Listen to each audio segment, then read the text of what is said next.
अस्सलाम वालेकुम, सुबह बखैर, गुड मॉर्निंग। आप देख रहे हैं सुबह का समा और मैं हूं आपके साथ मदीहा नकवी। इससे पहले कि मैं अपने शो में जो अहम खबरें हैं वो शामिल करूं, एक बहुत बड़ी अहम खबर आज सुबह हमारे सामने आई, वो ये कि पाकिस्तान वुमेंस क्रिकेट टीम ने न्यूजीलैंड वुमेंस को तीसरे वनडे में सुपर ओवर में हरा दिया। आपको पता है दूसरा मौका है कि पाकिस्तानी वुमेन्स ने न्यूजीलैंड वुमेन्स को वनडे इंटरनेशनल में शिकस्त दी है। इससे पहले हमने देखा था कि जो वाहिद कामयाबी इनको नसीब हुई थी वो हुई थी नवंबर 2017 में और वो थी शारजा में। अब न्यूजीलैंड ने मौजूदा सीरीज 2-1 से अपने नाम भी की है और जिस तरह से की आपको बताते चले कि मेज़बान टीम ने पहला वनडे 131 रन से और जो दूसरा था वनडे वो 1 विकेट से जीता था और तीसरा तो फिर आपको पता है वो हम जीते गए हैं और वो भी सुपर ओवर में जीते हैं। So we are getting better. लेकिन ये बड़ी बात है कि न्यूजीलैंड में आप उन्हीं की टीम को शिकस्त दें। आगे पाकिस्तानी टीम भी खैर जाएगी वहाँ पे, तो अल्लाह करे वो भी अच्छा परफॉर्म करे क्योंकि लड़कियाँ हमारी अच्छा परफॉर्म कर रही हैं। अब ज़रा आगे बढ़ते हैं और नहायत ही एक कंसर्निंग इशू के हवाले से हम बात करेंगे। आपको याद होगा कि पिछले हफ्ते कराची में अर्शी टावर में आग लगी थी और हमने देखा था कि किस तरीके से एक दुकान से होती हुई उस आग ने अपार्टमेंट्स को अपने लपेट में ले लिया था। उस टावर के मेसलाइन में दुकानें थीं, वो दुकानें जल के खाकस्तर हो गई क्योंकि नीचे फर्नीचर मार्केट थी, वहाँ पे फर्नीचर मौजूद था और उसमें आपको पता है जब फोम होता है तो वो बहुत जल्दी आग पकड़ता है और फिर बहुत ज़्यादा आग पकड़ता है। तो तीसरे दर्जे की वहाँ पर आग थी। अभी तक अगर देखा जाए तो तकरीबन 10 दिन हो गए हुए हैं इस अफसोसनाक वाक़े को, लेकिन ये अब देखना है कि क्या जो वहाँ के लोग हैं जिनको ये बात कही जा रही थी कि उनके अपार्टमेंट्स बिल्कुल जल गए थे, अब रहने के काबिल ही नहीं रहे, उनको अभी तक क्या जो हुकूमती दावे किए जा रहे थे उसके एवज़ अब कुछ अभी तक क्या मिला है। जो रिपोर्ट मिली है उसमें 4 लोगों को जिक्र है, जबकि जब हमने पहली रिपोर्ट भी किया था तो था कि 5 लोग जो हैं उनकी डेथ हुई है इस नहायत ही अनफॉर्चुनेट इंसिडेंट में। लोग जो है वो वापस अब अपने इन अपार्टमेंट्स में वापस जा तो चुके हैं। जो शुरू के जो अपार्टमेंट्स हैं, जैसे हमने पहले भी बात की थी कि जैसे 113 था, 213 था, 313 था, 413 था, इनकी हालत बहुत बुरी थी और जिनके ओनर्स थे वो हमारे शो में भी हमारे साथ मौजूद थे और बता रहे थे अभी क्या सूरत हाल है उनकी और वहाँ के जो रिहायशी हैं क्या उनके जो मुतालिबात थे वो पूरे हुए, क्या हुकूमत की जानिब से उनको किसी भी किस्म की इमदाद मिली जिसका उनको ऐलान किया गया था वो मिली है या नहीं। इस हवाले से जानेंगे। समा के नुमाइंदे नवीद कमाल हमारे साथ मौजूद है। नवीद, ये बताएगा कि कई दिन गुजर चुके हैं आग लगने के इस वाक़े को, क्या सूरत हाल है, यहाँ के रहने वाले मकीन क्या कहते हैं? जी बिल्कुल, यह आग 6 दिसंबर को लगी थी, आज 19 दिसंबर है, इस तरह तकरीबन 13वां दिन है। अगर इसकी तहकीकात की अगर हम बात करें तो तहकीकात भी इसके जो इल्तवा का शिकार हैं। इसकी जो तहकीकात हैं, इसकी कमेटी के जो सरबराह थे वो डिप्टी कमिश्नर सेंट्रल हैं, उन्होंने 2 दिन का मज़ीद वक्त मांगा है। कल उनसे ये रिपोर्ट तलब की गई थी तो उनका ये कहना था कि 2 दिन और दरकार हैं उन्हें तहकीकात मुकम्मल करने के लिए। पुलिस ने इसका मुकदमा दर्ज किया था। मुकदमे में जो कत्ल ख़ता समेत तमाम सेक्शंस शामिल की गई, लेकिन इसमें गिरफ्तारी जो है तहकीकात की जो कमेटी है तहकीकात करने वाली उसकी इंक्वायरी से मशरूत है। जैसे वो इंक्वायरी करेंगी तो इंक्वायरी रिपोर्ट देंगे, उससे ये तयन होगा कि इसके कसूरवार कौन है और उसके बाद इसमें जो है गिरफ्तारियाँ भी होंगी। इस हवाले से जो हमारे ज़राए वो ये बताते हैं कि ये मैं ज़रा उन रिपोर्ट पर आऊँगी, मैं इसके बारे में दोबारा आपसे पूछूंगी, but all I want to ask कि वो लोग कि जिनकी ज़िंदगी भर की जमा पूंजी ये उनके अपार्टमेंट्स थे, उनकी दुकानें थीं, उनकी दादरसी की गई, वो लोग जो परेशान थे जिनके अपार्टमेंट्स बिल्कुल जलकर खाकस्तर हो गए थे, उनके लिए कुछ किया गया, उनकी हालत कैसी है? ये एक अफसोसनाक वाक़े का उससे भी ज़्यादा अफसोसनाक पहलू है कि इंतज़ामिया ने जिसकी ये ज़िम्मेदारी थी कि यह आग लगी थी और जानो माल का जो तहफ़्फ़ुज़ है वो रियासत की ज़िम्मेदारी होती है, इनको किसी ने नहीं पूछा, किसी ने किसी मुआवजे का ऐलान नहीं किया। इस हवाले से सिंध हाई कोर्ट में एक दरख्वास्त भी फ़ाइल की गई, वो भी ज़ेर इल्तवा है, उसके ऊपर भी जो है अभी तक कुछ भी नहीं हुआ। और ये जो तमाम लोग हैं अपने जले हुए घरों के बाहर अफर बैठे होते हैं और इनको जो है किसी ने भी जो है आकर इनकी दाद रसी नहीं की। हमारे साथ मुतासरीन मौजूद हैं, क्या हम अभी इनसे भी बात ऐसा करते है? हैं। इसाक साहब आप बताइए, बात करवाएं, अभी क्या सूरत हाल है? अभी तो वैसे ही सूरत हाल है जैसे पहले दिन की थी, कोई भी मतलब इस वक्त पुरसाने हाल नहीं है। जगह जगह हमने उसकी एप्लीकेशन दी हुई है लेकिन अभी तक कुछ ऐसा नहीं हुआ। मेरी यही रिक्वेस्ट है कि भाई इस मैटर को जल्द से जल्द सॉल्व करें और मुतासरीन को जल्द से जल्द मुआवजा दें ताकि वो अपने घर की बहाली कर कोई तखमीना लगाया आपके नुकसान का, कोई एस्टीमेट लगाया आखिर कभी किसी ने? नहीं, ऐसा कुछ नहीं हुआ। ऐसा कुछ नहीं हुआ कि तखमीना लगाया हो, कोई सर्वे आया हो। हाँ, ये जो फायर ब्रिगेड वाले थे उन्होंने कमेटी आई थी, उन्होंने देख कर चले गए कितना लॉस हुआ है, लेकिन उन्होंने ये नहीं बताया कि इसका क्या तखमीना है।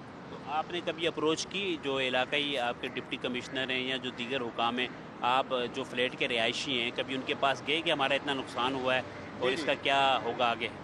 जी, उसका इन्होंने अर्शी के जो दुकानदार हैं और ये फ्लैट ऑनर है, इन्होंने मिलकर एक एफिडेविट के ज़रिए उनको जमा कराया है। मेयर को भी कराया है, डिप्टी कमिश्नर को भी कराया उन्होंने, लेकिन अभी तक कोई रिस्पांस है नहीं। मेरी अपील ये है कि मैं एक सैलरीड पर्सन हूँ और मैं एक टैक्स पेयर हूँ। मोर देन 30 ईयर्स मेरी जॉब हो गई है, मैं हर साल अच्छा खासा टैक्स देता हूँ। तो क्या मेरा इतना भी हक नहीं कि कोई डिज़ास्टर हो तो उसका मुझे मतलब उसको मैटर को सॉल्व किया जाए और उसको अजाला किया जाए उसका। बिल्कुल, इनका ये कहना है कि बिल्कुल सही। अच्छा नवीद, मैं चाहूँगी कि आप ना इसहाक साहब से बात करें। इसहाक साहब हमारे साथ हमारे शो में भी मौजूद थे। इनसे ये पूछिए क्योंकि ये वो हैं अपार्टमेंट मुकम्मल तौर पे जल गया था, बाकी जो इनसे नीचे भी इनका अपार्टमेंट था उसमें भी बचत हो गई थी, जो इनसे ऊपर वाला अपार्टमेंट था उसकी भी बचत हो गई थी। तो उन्होंने तखमीना वो लगाया कि उनका नुकसान कितना है। दूसरा, ये जो इनके अपार्टमेंट में जो मलबा था, जो तमाम सी चीज़ें थी, क्या वो क्लियर की गई हैं? इसाक साहब ये बताइएगा कि आपका जो सामान जला है, जो फ्लैट आपका जला है, आपका कितना नुकसान हुआ है और जो उसका मलबा था जलने के बाद क्या आप उसे उठा लिया गया, साफ़ कर दिया गया है और क्या आप समझते हैं कि ये किसी भी तरीके से रिहाइश के काबिल है? देखिए, रिहाइश के काबिल तो है, लेकिन इसको रिपेयर कराने में और जो फर्नीचर जला है तकरीबन ये तकरीबन 4 मिलियन से 5 मिलियन तक का खर्चा है। अगर इसको कंप्लीट कराया जाए, इसका फर्नीचर, इसके रिपेयर, इसकी इलेक्ट्रिसिटी, हर चीज़ तबाह हो गई है इस फ्लैट की। टोटल 5 फ्लैट ऐसे हैं जो मुकम्मल तबाह हो चुके हैं। तो उन सामान को जो मलबा था वो हटा लिया? वो मलबा हम आज से हटवाएंगे इंशाल्लाह ताला, क्योंकि अभी तक कोई हमारे परेशान हाल नहीं है, तो हमने खुद सोचा कि काम करें। मैंने अप्लाई किया लोन के लिए और तो अब इंशाल्लाह ताला हम इसको आस्ता आस्ता रिपेयर की तरफ जाएंगे। एक विक्टिम और हमारे साथ हैं, बल्कीस साहिबा, इनसे पूछते हैं, आप से किसी ने कोई रब्ता किया हो या आपने कहीं अप्रोच किया हो तो आपको कोई पॉजिटिव रिस्पांस नज़र आया इंतज़ामिया की जानिब से? किसी ने कोई अप्रोच नहीं किया, किसी ने कोई वादा नहीं किया, जबकि उसूली तौर पर तो ये वाक़या होने के बाद सबसे पहले इसको दुकानों को ठीक कराना चाहिए था, ताकि जिनके रोज़गार रोज़ के वो लोग जो कि रोज़ आते थे और कहते हैं ना कि रोज़ कुआं खोदते थे और पानी पीते थे, उनके घरों का क्या हाल होगा। हम तो सिर्फ ये सोच रहे हैं कि सबसे पहले गवर्नमेंट की जिम्मेदारी है, बाकी सारे इंक्वायरीज़ और उसको करते रहें, उनको नहीं मना करें, बहुत ज़रूरी होती है, लेकिन जो अव्वल काम है कि इंसानी ज़िंदगियों को बचाना और उनके लिए आपने जो भी इंतज़ाम करना है उसको पहले करें। हमें सैलानी की इमदाद नज़र आ रही है, हमें दूसरे लोग आ गए, MQM आ गए, और ऐसे लोग हैं जिनके फ्लैट्स तो जले, इमदाद थी। कितने ऐसे लोग हैं जिनके फ्लैट्स जो है मुकम्मल तौर पे जले हैं और वो रिहाइश के काबिल नहीं है? ऐसे कितने लोग हैं? 5-6 लोग फ्लैट जिनके तबाह बर्बाद हो गए, वो तो 5-6 लोग हैं, और बाकी डैमेजेस सबके आए हैं। डैमेजेस सबके आए हैं जो कि इफेक्टिव हुए हैं। जाहिर है अगर नल ख़राब हुए हैं तो उनके घरों में भी पानी नहीं आ रहा, अगर लाइनें ख़राब हुई हैं तो पूरा हुआ है ना, पूरी बिल्डिंग से पानी बुरी तरह बह रहा है। बिल्कुल, इनका ये कहना है कि हुकूमत की जानिब से कोई रिस्पांस नहीं है। ऐसे 5 से 6 जो कि हमने देखा था कि उसका का जो निगरान सेटअप था तो उसके तो काफ़ी गुजरा वहाँ पर आ भी गए थे और कहा गया था जी हुकूमत जो इनका इजाला भी करेगी जो उनका नुकसान हुआ है। बहुत शुक्रिया जी। नवीद कमाल हमारे साथ मौजूद थे। इसहाक साहब जो उनके साथ मौजूद थे वो बता रहे थे कि वो तकरीबन 30 साल से उनकी सर्विसेज हैं और वो टैक्स पेयर भी हैं, तो कुछ ना कुछ तो मतलब जब ऐसी कोई उनके साथ इंसिडेंट हो जाता है तो वहाँ पर चाहिए कि जी हुकूमत भी ऐसे लोगों की हेल्प करे। लेकिन कितनी अफसोसनाक बात है, जब इसहाक साहब मेरे शो में आए थे तो बता रहे थे कि वो इंश्योरेंस कंपनी में काम करते हैं और पाकिस्तान में बहुत कम कॉन्सेप्ट है कि आपके घर इंश्योर हों।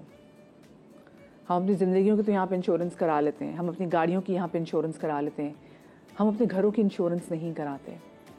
तो और अल्लाह ना करे कि ऐसा कोई सानिया हो कि हमें इसकी ज़रूरत पड़े, लेकिन इन तमाम तो सूरत हाल में जब आपको पता होता है कि हुकूमती इमदाद ना मिले तो कुछ चीज़ों में मेरे ख्याल से अगर आप अफोर्ड कर सकते हैं तो ख़ुद को सिक्योर करना बहुत ज़्यादा ज़रूरी होता है। ज़रा आगे बढ़ेंगे, सियासत के मैदान का हम रुख करेंगे, क्योंकि जैसे जैसे हम रोज़ बात करें कि इलेक्शंस आ रहे हैं, जो है सियासी गहमा गहमी भी बढ़ रही है, एक दूसरे पर बयानबाजी की जा रही है, मुसलसल की जा रही है, जो पार्टीज़ के अंदर भी जो है वो अंदरूनी मामला जो है वो ठीक दिखाई नहीं दे रहे, कई कारकुनों ने तो पार्टी भी छोड़ दी है, मुख्तलिफ पार्टीज़ में हम देख रहे हैं ऐसा हो रहा है। दूसरी जानिब मुस्लिम लीग नून के कायद मियाँ मोहम्मद नवाज शरीफ ने अपने छोटे भाई और पाकिस्तान के साबिक वज़ीर आज़म शहबाज शरीफ के कराची से इंतखाबात में हिस्सा लेने का इंदिया दे दिया है।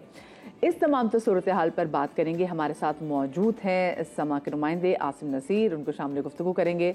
Asim, a very good morning. मुझे बताएं, कहाँ कराची, कहाँ मुस्लिम लीग नून, और शहबाज शरीफ सीट सिक्योर कर पाएंगे कराची से?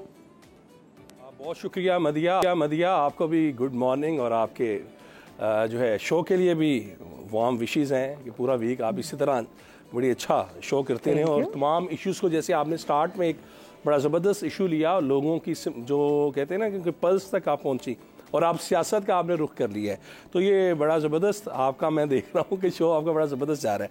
अच्छा जी, आपने जो बात की है हम उसकी तरफ फौरी तौर पर आते हैं कि इस वक्त जो पाकिस्तान में सियासी दंगल जो है वो शुरू हो गया है और कल से कागजात नामजदगी मिलेंगे। इस दौरान एक बड़ी खबर जैसे कि आपने जिसका जिक्र कर दिया शहबाज शरीफ की आई है, लेकिन ये इसलिए बड़ी उतनी बड़ी नहीं है क्योंकि इससे कबल वो NA 249 से 249 से इलेक्शन कॉन्टेस्ट कर चुके हैं और बहुत कम मार्जिन में, तकरीबन 600-700 के वोट्स के मार्जिन से वो हारे थे। उन्होंने तकरीबन लास्ट टाइम 2018 के इलेक्शन में जो मेरे पास अदाद-ओ-शुमार है उसमें उन्होंने 34,626 वोट लिए थे और वाडा साहब ने 35,344, तो बड़ा ये एक नैरो मार्जिन था। लेकिन अब मैं आपको बड़ी खबर आपके शो में देने लगा हूँ आपको, ताकि हमारे नाजरीन इससे रिकॉर्ड का हिस्सा लें कि यहाँ पर शहबाज शरीफ के अलावा मरियम नवाज के सबसे ज़्यादा चांस है इलेक्शन लड़ने के। मरियम नवाज कराची से इलेक्शन लड़ रही हैं, कराची से मरियम नवाज इलेक्शन लड़ेंगी, उसकी मुकम्मल तैयारियां हो गई हैं। क्योंकि ऐलान अभी उसका नहीं किया गया, लेकिन हम अपनी जो सोर्सेज हैं वहाँ से हम आपको ये बता रहे हैं कि मरियम नवाज वो कराची से इलेक्शन लड़ेंगी और जो उनकी टीमें इस वक्त भी पंजाब से सिंध में गई हुई हैं, जो वर्किंग कर रही हैं, जो पार्लियामेंटेरियंस पर मुश्तमिल है, जो कि मीडिया के सामने तो नहीं आ रही लेकिन हमारी आंख और समा ने उन तक हम पहुँचे हुए हैं, उनकी रिपोर्ट्स में ये हतमी अब आज राय दे दी जाएगी नवाज शरीफ साहब को कि मरियम नवाज को, जो मिफ्ता इस्माइल की हम सीट जो हारे थे ज़िमनी में, उसमें मरियम नवाज को कॉन्टेस्ट कराया जाए तो वो वेव करके निकल जाएंगी और उनके आने से जो लीडरशिप का यहाँ पर फुकदान है वो ख़त्म होगा। और मरियम नवाज के आने से ना सिर्फ ये होगा कि जो क्राउड है, जो मुख्तलिफ कौमें यहाँ पर आबाद हैं, पठान कर लें, उर्दू स्पीकिंग है, पंजाबी हैं और दीगर तमाम, वो लोग भी एक उन्हें फेडरेशन की इलामत मिलेगी कि मरियम नवाज शरीफ की जगह पर आ रही है। 2018 के इलेक्शंस में और 2024 के इलेक्शन में जो वाक़यात है और हालात है ना वो बड़े मुख्तसर हैं, मतलब मुख्तलिफ हैं। हमने देखा कि अभी PDM की हुकूमत भी 1.5 साल हुकूमत करके गई तो उसके बाद तो थोड़े बहुत डायनामिक्स चेंज हो गए हैं। वो जो एक तरह से प्रो हवा चली थी ना वो उनकी एंटी भी हो गई है। सो आपको लगता है कि इतना आसान होगा कराची में मरियम नवाज को, अगर ऐसी सूरत हाल होती है, फिर कोई भी बड़ा, मैं कहती हूँ अगर वो हमजा शहबाज को भी टिकट दे दें कि वो कराची से लड़ना, तो उनके लिए क्या इतना आसान होगा या उनको दूसरी जो यहाँ की पार्टीज है उनकी हेल्प लेनी पड़ेगी? देखिए मदिया, अगर हम कराची की और सिंध की सियासत की बात करें ना तो इसमें तो कोई शुबा नहीं है, कोई शक नहीं है कि जनाब आप पाकिस्तान पीपल्स पार्टी का जो वोट बैंक है वो बड़ा मुस्तहकम है और उन्होंने अपनी ग्रिप को लूज नहीं होने दिया। इवन के जबकि बलूचिस्तान की अभी गुज़िश्ता दिनों में नवाज शरीफ साहब गए और सारी हवा चली गई, जनाब बलूचिस्तान उड़ा के ले गए, लेकिन उस दौरान साबिक सदर आसिफ अली जरदारी एक्टिव रहे और बलूचिस्तान में कल उन्होंने एक बड़ी वहाँ पर विकेट ली सरफराज बुख्ती जो कि निगरान इंटीरियर आपके मिनिस्टर थे। इसी तरह मजीद लोग काफ़ी उनके पास आ रहे तो उन्होंने रखी और उनका जो सिंध पर फोकस है वो इसी तरह मुसलसल उनकी ग्रिप है। लेकिन जो आपने मुझे सवाल किया क्या इन तमाम सिनेरियो में मरियम नवाज या किसी के आने से कोई फ़ायदा होगा या नहीं होगा, तो देखिए मैं जहाँ तक एज आ पॉलिटिकल एक स्टूडेंट के तौर पर पॉलिटिकल साइंस के ये समझता हूँ कि जब आपके पास लीडरशिप होगी तो कारकुनों के पास अपने मसाइल के हल के लिए उन्हें एक वे नज़र आ रही थी कि यार यहाँ पर वे फॉरवर्ड है, हम इस तरफ जाएंगे तो हमें यह हो सकता है। अगर second year third year leadership हो तो वो कहते हैं जाएंगे हमारा काम तो होगा नहीं। तो अगर मरियम नवाज शहबाज शरीफ इन दोनों में से या ये दोनों ही सिंध से इलेक्शन लड़ते हैं तो इसका बड़ा सिग्निफिकेंस, इसका फ़र्क पड़ेगा। मैं आपको बताऊं फिर ये कराची के अंदर ही, सिर्फ कराची की बात करता हूँ, कि वहां से ये 5 से 5 लेंगे, ये कौमी असम्बली की कंफर्टेबली निकाल लेंगे अगर मरियम और शहबाज शरीफ का ड्यूएट वहां पर आता है। और ये 2 सीटें ये दोनों बड़े अपनी निकाल सकते हैं, क्योंकि वहां पर देखें आमने इन्होंने पठान वोट बैंक को इन्होंने टच करना है, इन्होंने एमक्यू के साथ अलायंस किया हुआ है, इन्हें वहां से सपोर्ट मिलेगी, फिर इन्हें नूरानी ग्रुप की सपोर्ट मिलेगी, सुन्नी तहरीक का इन्हें वोट मिलेगा, उनके साथ भी इनके राब्ते हैं, जीडीए के साथ राब्ते हैं, तो तमाम लोगों को साथ लेके चल रहे हैं। जब लेके चलेंगे तो फिर आपका जो बड़ा दिलचस्प मुकाबला होगा, क्योंकि कराची के तालाब में बड़े बड़े क्रोकोडाइल और पहले से मौजूद है। अच्छा, क्योंकि हम कराची की बात करें तो मुझे बताएं, शाहिद खान अब्बासी उनका ताल्लुक भी कराची से, और वो कह रहे हैं उनसे अभी तक किसी ने राब्ता नहीं किया, वो इलेक्शन में हिस्सा नहीं लेंगे। आप इस पे क्या कहेंगे कि आपको नहीं लगता कि मुस्लिम लीग नून को लॉस होगा, या फिर हाँ ठीक है नहीं लेते हैं, उनकी मर्जी? देखिए, अंदर की खबर अगर लेनी तो मैं आपको बताऊंगी, शाहिद खाकान अब्बासी का अपना फैसला है।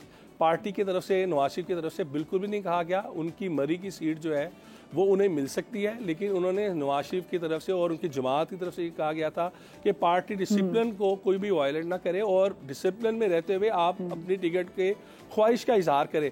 लेकिन अगर कोई नहीं भी ख्वाहिश करता तो वहाँ पर भी नवाज शरीफ उन्हें टिकट्स देंगे।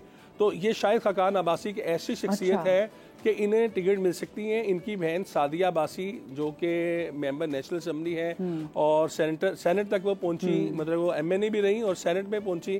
तो ये दोनों बहन भाई, इनकी नवाज शरीफ की इनका पर्सनल ताल्लुक है, ये जमात से हटकर है।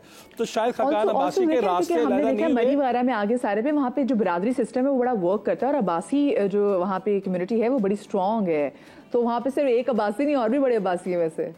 नहीं, वो है, लेकिन आप ये भी देखें ना कि शाहिद खाकान अब्बासी जब 90s के स्टार्ट में अपने वालिद की शहादत के बाद आए तो उनके वालिद उससे पहले पॉलिटिक्स कर रहे थे, उनके फैमिली पहले से पॉलिटिक्स के अंदर इन्वॉल्व थी और ये सीट्स जीतते आए। लेकिन 2018 में ये सूरत हाल हुई जब सबको हराया जा रहा था या सब हारे, जो भी वो चेंज था उसके अंदर शाहिद खाकान अब्बासी अपनी सीट हार गए और उन्हें फिर नवाज शरीफ और शहबाज शरीफ वगैरह ने लाहौर में हमजा शहबाज की जो खाली की गई नशिस्त थी, जो लाहौर की सेफ तरीन नशिस्त है, वहां से उन्हें इलेक्शन लड़ाकर कौमी असम्बली में लेके गए। देखिए ना, ये तो उनकी सीट खाली की। मुझे आसिम, अभी आपने हमजा शहबाज का नाम लिया, मुझे बताएं वेयर इज ही, कहाँ है वो, क्यों नजर नहीं आ रहे हमें? वो हमारी स्क्रीन पे तो नजर आ रहे हैं, वो आ गए वापस। थोड़ा सा उनका मेरा ख्याल है कि जब वो चीफ मिनिस्टरशिप से वो उतरे हैं उसके बाद उनका वो एक कॉन्फिडेंस लेवल उतना नहीं रहा। पार्टी की तरफ से भी उन्हें कुछ लोगों के ऊपर इतराज़ात थे कि इन लोगों ने, जबकि हम इक़्तिदार में आ भी गए थे, लेकिन उन्होंने किसी और की लाइन टोक करा के गलत फैसला सुप्रीम कोर्ट के अंदर कराया जिसकी सज़ा हमजा शहबाज को मिली, जबकि वो एक तवील अरसा सबसे ज़्यादा उन्होंने कैद भी काटी पार्टी के अंदर। उन्होंने जलावतनी जब फैमिली बाहर थी तो वो यहाँ पर फैमिली से कट के रहे। तो मेरी जो उनसे अपनी भी बात हुई तो वो थोड़ा उनका वो कहते हैं कि मैं अपने आप को रिलैक्स करना चाह रहा हूँ। मरियम साहिबा है, नवाज शरीफ साहब है, शहबाज साहब है, तो जब मुझे कोई ड्यूटी लगाएंगे तो मैं सामने आऊँगा। अच्छा, मैं यहाँ पर आपको एक और बात बताऊँ कि एक और खबर हम आपके साथ आज शेयर कर लेते हैं। आज पता नहीं गुड मॉर्निंग आपने ऐसी कह दी है, मुझे अब वो चीज़ों की आदत हो रही है तो मैंने कहा आज आपको जल्दी खबरें हम रिकॉर्ड में डाल लें। तो यहाँ पर ये कि अगर हमजा शहबाज वो एक्टिवली अगर उन्हें पार्टिसिपेट नहीं करते पंजाब के अंदर तो उनके छोटे भाई सुलेमान शहबाज, उनकी मुकम्मल तैयारी भी हो चुकी हुई है। वो नवाज शरीफ के साथ लंदन सेक्रेटेरिएट में तमाम सियासी अमूर को के जो रिम्स हैं वो तमाम सीख के आए हैं और सिर्फ अब यही देखा जा रहा है कि अगर हमजा शहबाज स्टेप डाउन करते हैं कि मैंने कोई बड़ी जिम्मेदारी नहीं लेनी तो सुलेमान शहबाज को फिर पंजाब की सियासत में इन किया जाएगा और कभी इम्कान है कि वो पंजाब के वजीर खजाना की हैसियत से वो पहली अपनी जिम्मेदारी लेंगे। ये मैं आपको आज बड़ी खबर दे रहा हूँ। सेम वही काम होगा जो नवाज शरीफ ने जब सियासत शुरू की थी तो वजीर खजाना बने, फिर वजीर आला बने और फिर वजीर आजम की जो है रेस में लग रहा है वही रूट सोचा हुआ है कि अगर हो जाते हैं, अगर जीत जाते हैं तो वही रूट सोचा हुआ है। जी बिल्कुल, वो उन्होंने अपने ताया को आइडियलाइज किया हुआ है और वो उनके ही नक्शे कदम पर है, उन्हीं की बात को टोक करते हैं अपने वालिद के। बिल्कुल वो बड़े ताबेदार हैं, लेकिन सियासी तौर पर वो मुकम्मल तौर पर नवाज शरीफ की सोच, मरियम नवाज की सोच उसके साथ हम परला है। और आप ये देखें जब मिफ्ता इस्माइल के ऊपर कोई बात नहीं कर रहा था तो सुलेमान शहबाज थे जिन्होंने इसहाक डार की हमायत की। मरियम नवाज भी दबे लफ्जों में पहले बात कर रही थी, लेकिन सुलेमान ने बड़ा सख्त ट्वीट किया जिसके रिएक्शन में मिफ्ता इस्माइल और शाहिद खाकान अब्बासी और वहाँ एक्सपोज होगी पार्टी के अंदर जो डिफरेंसेस हैं उसको खुल के सामने आ गया और वो ऐसी भी चीज थी कि बाद में गले पड़ गई। ऐसे उन्होंने डिसीजन लिए कि मतलब क्या वो पार्टी को लोगों को भी सफ़र करना पड़ा।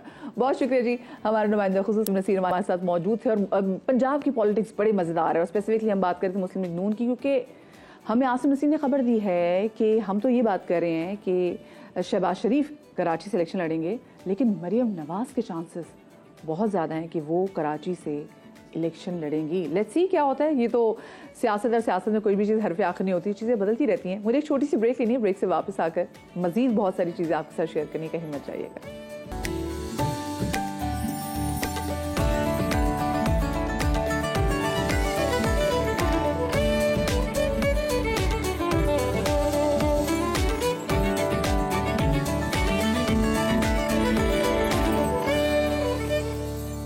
लब्बैक अल्लाहुम्मा लब्बैक, लब्बैक ला शरीक लक लब्बैक।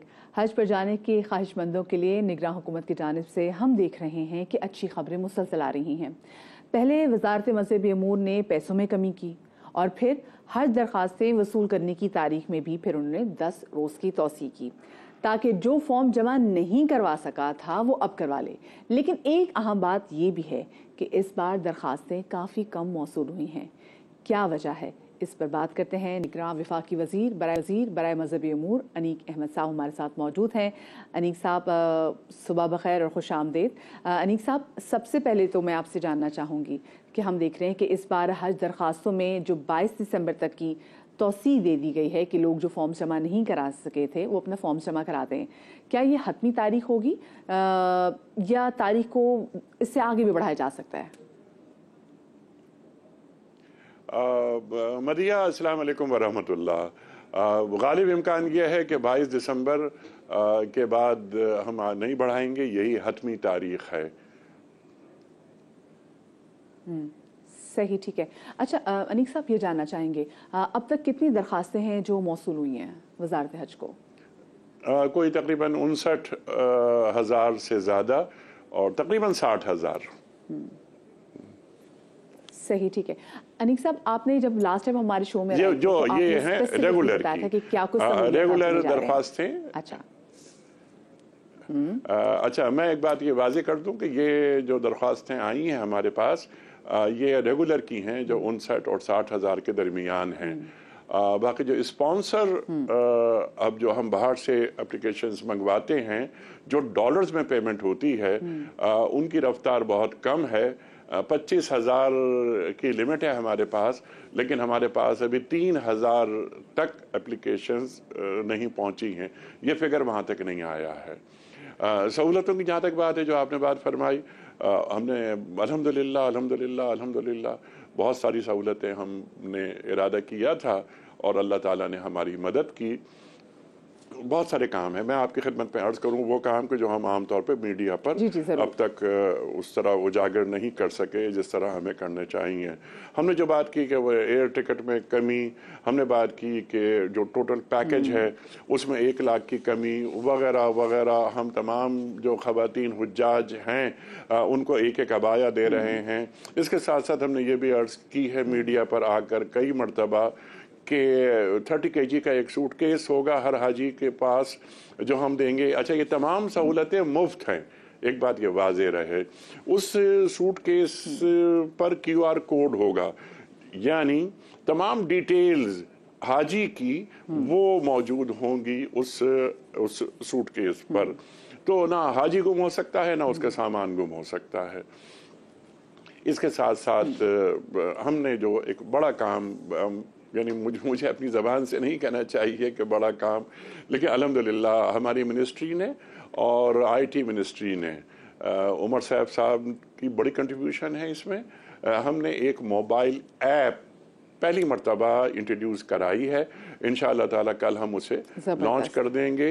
हमारी ख्वाहिश ये थी कि उसको लॉन्च किया जाए मोहतरम वज़ीर आज़म साहब के दस्ते मुबारक से, लेकिन वो थोड़े से मसरूफ़ हैं। तो इंशाअल्लाह ताला कल ये खादिम और उमर सैफ जो आईटी मिनिस्टर हैं, हम दोनों कल 3 बजे इंशाअल्लाह ताला ये ऐप लॉन्च कर देंगे। इस ऐप में हाजी की एप्लीकेशन हमारे पास आई। बहुत बड़ा मकसद ये भी कि किसी भी तरीके से आप लोगों को फैसिलिटेट करें। जैसे हम देख रहे हैं कि जी जो पैसे हैं वो भी कम किए गए, अगर उसको कंपेयर करें पिछले साल से। फिर आपने कहा खवातीन को बाया, फिर जो 30 kg जो सामान है, तमाम तो चीज़ें फ्री ऑफ कॉस्ट उनको दिए जाएंगे। और अभी जैसे आपने स्पेसिफिकली QR कोड के हवाले से बात की, तो हमने हमेशा से देखा कि जो जाज कराम होते हैं काफ़ी ज़्यादा परेशान होते हैं इन केस उनका लगेज अगर खो जाए तो। लेकिन जब भी आपने ऐप की बात की तो मुझे बड़ी क्यूरियोसिटी हो रही है कि ये ऐप किस तरीके से और मददगार साबित होगी हमारे हुजाज कराम के लिए। जी मैं अर्ज करता हूँ मदीहा आपकी खिदमत में। हज एप्लीकेशन आने से लेकर जब तक के हाजी हज करके वापस नहीं आ जाता, हम उससे राब्ते में रहेंगे। तमाम इंफॉर्मेशन उसके एप्लीकेशन नंबर से लेकर उसकी रवानगी, उसकी आमद और तरबियत के हवाले से जो क्लिप्स उसके पास जा रही हैं उसी ऐप के ज़रिए जाएंगी। इसके साथ साथ इस ऐप में हम एक काम ये भी कर रहे हैं कि हम हाजी को ये सहूलत भी फराहम कर रहे हैं कि अगर हाजी खुदा न ख्वास्ता गुम हो जाता है, और ये आम तौर पर ये शिकायत बिल्कुल आम है कि आप मिना से जा रहे हैं, अरफात जा रहे हैं या मुज़दलिफ़ा में हैं, वापस आ रहे हैं, मिना आपको वापस आना है, आपका अपना मकतब, आपका खैमा जो होता है वो आपसे गुम हो गया। तो उस ऐप में जैसे कि हम ये करते हैं ना अपना GPS सिस्टम वगैरह के, मेरा मकतब नंबर 15 है फर्ज कीजिए, मैं कहूँगा कि मकतब नंबर 15, तो वो ऐप मुझे लीड करती हुई मेरे मकतब तक पहुँचा देगी। नंबर 1। नंबर 2, इसमें एक और बात जो हम कर रहे हैं वो ये कि हर हाजी को एक मोबाइल सिम दे रहे हैं जिसके ज़रिए वो लामहदूद कॉल्स पाकिस्तान में कर सकेगा। व्हाट्सएप कॉल्स नहीं होती सऊदी अरब से, घर वाले तो बड़े कंसर्न होते हैं। तो हम ये चाहते हैं कि ये सहूलत भी इन्हें मिल जाए। मैं एक बात और अर्ज करूं, आपकी इजाजत हो तो? जी बिल्कुल, जी बिल्कुल बिल्कुल। जी, मैं ये अर्ज कर रहा था कि अब एक सवाल ये पैदा होता है कि अगर जो हम 7 GB हम डेटा दे रहे हैं हाजी को, अगर वो 7 GB ख़त्म हो गया तो क्या ये ऐप ऑफलाइन भी चलेगा? जी हाँ, ये ऑफलाइन भी चलेगा। आप तो पैदर पे बहुत अच्छी खबरें दे रहे हैं इस हवाले से, और मुझे खुशी हो रही है क्योंकि हमने देखा है कि जब कुछ बुजुर्ग शहरी जब वो हज पे जाते हैं तो पीछे से उनके घर वाले काफ़ी कंसर्न होते हैं। उनके लिए वैसे खुद बड़ा मुश्किल होता है कि वो जाएं, सिम निकलवाएं या फिर वो अपनी इबादत करें। तो ये आप अच्छी चीज़ बता रहे हैं कि फ्री ऑफ कॉस्ट वो जितनी चाहे मर्जी कॉलें अपने घर कर सकते हैं। और ये जो उनके पास ऐप मौजूद होगी ये इंटरनेट के बगैर काम करेगी, यकीनन एक बहुत बड़ी कामयाबी होगी। और अल्लाह दोनों वजारतों को और आप लोगों को इसका अजर भी दे कि आप लोगों ने इतनी अच्छी चीजें जो हैं वो प्लान की हैं। अच्छा, मैं जरा खवातीन के हवाले से भी जानना चाहूंगी कि वो खवातीन जो महरम के बगैर, जी इलाही आमीन, इलाही आमीन। मैं खवातीन के बारे में जानना चाहूंगी कि वो खवातीन जो महरम के बगैर जा रही हैं उनको किस तरीके से फैसिलिटेट किया जाए। जी हाँ, जो महरम के बगैर जा रही हैं तो उनकी परमिशन ये है कि अगर वो शौहर के बगैर जा रही हैं तो शौहर का इजाज़तनामा, अगर वो अनमैरिड हैं तो वो अपने सरपरस्त यानी वालिद की तरफ से या उनका कोई गार्जियन है उनकी तरफ से वो एक इजाज़तनामा होगा। ये जो हमारी इस्लामी नज़रियाती काउंसिल है उन्होंने भी हमें यही मशवरा दिया है। तो इस तरह वो जा सकती हैं बगैर महरम के, ये तन्हा सफ़र कर सकती हैं। अगली बात जो मैं अर्ज़ कर रहा था आपकी खिदमत में कि जो आपने बड़ी अच्छी बात की कि ये अजर हम ये दोनों मिनिस्ट्रीज़ यानी मिनिस्ट्री हमारी मजहबी उमूर और उमर सैफ साहब की मिनिस्ट्री IT ये मिलकर काम कर रहे हैं। अल्लाह ताला हमें अजर व सवाब दे। मदीहा, हम सिर्फ एक बात चाहते हैं इस अजर व सवाब के हवाले से, हमें कुछ नहीं चाहिए, हमें हाजियों की दुआएं चाहिए। और जब अरफात के मैदान में यानी अल हज्जो अरफा, अल्लाह के रसूल फरमाते हैं सल्लल्लाहु अलैहि वसल्लम, ये जो मैदान अरफात में जो जाना होता है यही हज है। तो अरफात में मांगे जाने वाली दुआओं में ये हुज्जाज हमें याद रखें। बहुत बड़ी बात, बहुत बड़ी बात। और मैं फील कर रही हूँ, मेरी ऑडियंस भी फील कर रही है कि आप खुद भी बात करते हैं कि ऑफ कोर्स कि जिस तरीके से आप दिलो जान से आप इस पे काम कर रहे हैं और जिस तरह से आप इमोशनल भी इस पे हो रहे हैं, तो हमारी भी दुआ है कि जो अरफात के मैदान में लोग जाएं तो दुआ करें, आप लोगों के लिए भी दुआ करें और हमारे इस वतन अजीज़ के लिए भी दुआ करें कि हम इस मुश्किल दौर से निकलें जिसने हमें आज अकड़ा है। जी, ये निगरां हुकूमत जो इस वक्त जारी है, पाकिस्तान की तारीख में कभी एक बार भी ऐसा नहीं हुआ कि आने वाला हज पिछले हज से सस्ता हो। 1 लाख पैकेज में कमी हो गई। अभी एयर टिकट में इंशाअल्लाह ताला हम मजीद कंसेशन लेंगे और जितनी कंसेशन भी हमें मिली, यानी वो अगर 25,000, 30,000, 40,000, 50,000, हमारी कोशिश ये है कि ज़्यादा से ज़्यादा वो रियायत हमें हासिल हो और वो पैसे भी हम हाजी के अकाउंट में डाल देंगे। ज़बरदस्त। अच्छा, मैं खुद इतनी ओवरवेल्म हो गई थी, मैं एक सवाल पूछना चाहती थी, मैं नहीं पूछ सकी। वो ये कि अनीक साहब, पहले ये पाबंदी थी कि 5 साल से पहले दोबारा हज नहीं कर सकते, क्या ये शर्त इस साल ख़त्म कर दी गई है या है बरकरार है? जी, ख़त्म कर दी हमने ये शर्त कि हज बदल करने वाले भी जा सकते हैं और 5 साल वाली शर्त भी हमने ख़त्म कर दी है। सही, ठीक है, बहुत शुक्रिया जी। अनीक साहब हमारे साथ मौजूद थे और इतनी दिल से इन तमाम से चीज़ों पे काम किया और वो कोशिश करें कि महंगाई के दौर में जब लोग ये बात कर रहे थे कि जी अब हज करना हर इंसान के बस की बात नहीं है, वहाँ पर लोगों को इतना फैसिलिटेट कर रहे हैं कि पैसे भी कम हुए हैं। अब इनकी ये भी कोशिश है कि एयर टिकट भी लोगों की सस्ती हो जाए। उसके साथ साथ ख़वातीन के हवाले से किया जा रहा है कि जी सबको एक जैसा बाया फ्री ऑफ कॉस्ट, सबको सिम जिसमें अनलिमिटेड कॉल्स उनके घर फ्री ऑफ कॉस्ट। एक ऐप जो इंशाल्लाह कल 3 बजे अनीक अहमद साहब और साथ में जो हमारे IT के निगरान वफाकी वज़ीर हैं उमर साहब वो लॉन्च करने जा रहे हैं। उससे भी हाजियों को बहुत ज़्यादा हेल्प मिलेगी इन केस, क्योंकि हम अक्सर देखते हैं कि जो हाजी हैं वो खो जाते हैं, तो उसमें उनको मदद मिलेगी कि वो जहाँ पे इनका मकतब होगा वहाँ पे पहुँच पाएंगे। देन उसके बाद स्पेसिफिकली हम देख रहे हैं कि जी जो सामान है उस पर QR कोड भी होगा, तो सामान भी नहीं खोएगा। ये बड़ी अच्छी खबर है। और बस उन्होंने साथ में यही कहा है कि हमसे ये चाहते हैं कि जब लोग अरफात के मैदान में जाएँ तो वो हमें अपनी दुआ में याद रखें, और ये बात कहते हुए वो आप दीदा भी हो गए। खैर जी, आगे बढ़ते हैं और आपके साथ मैं ऐसी खबर शेयर करूंगी कि जिसे जानकर आपको काफ़ी हैरान की होगी। अमेरिका में एक खातून के साथ एक नहायत ही हैरत अंगेज़ वाक़या पेश आया और मैं कहती हूँ अल्लाह करे हर एक के साथ ऐसा वाक़या पेश आए। हुआ क्या मैं बताती हूँ। जैसे का नाम एक खातून थी, उन्होंने दुकान से $4 तकरीबन पाकिस्तानी 1100 रुपये का एक गुलदान खरीदा। ठीक है, अच्छा जी, खातून को गुलदान खरीदते हुए शक हुआ कि जो इसकी असल कीमत है ना, मुझे लग रहा है थोड़ी सी ज़्यादा होगी ना, क्योंकि बड़ा ज़बरदस्त थ्रिफ्ट स्टोर्स बहुत हैं वहाँ पे। अच्छा, उसने फिर इस पर रिसर्च की और उसे पता चला कि उसकी कीमत तो इससे कहीं ज़्यादा है। खातून ने गुलदान की तस्वीर फिर क्या किया, भेजी एक नीलाम घर में। फिर नीलाम घर ने दरियाफ्त किया कि जो गुलदान है ये 1940 की दिहाई में तैयार करदा एक सीरीज़ का हिस्सा है और दरियाफ्त के बाद एक शख्स ने वो गुलदान पाकिस्तानी 3 करोड़ रुपए में, बल्कि इससे भी ज़्यादा रकम में ख़रीदा है। सो ये वो लाके जनाब, इसे कहते हैं लॉटरी निकलना। तो आप संडे बाज़ार जब जाएं तो देखें, नज़र रखें ऐसे गुलदानों पर, ऐसी तमाम तर चीज़ों पर। यू नेवर नो कि वो भी ऐसी किसी आम सीरीज़ का कोई हिस्सा और उसके बाद आप उसको बेचें।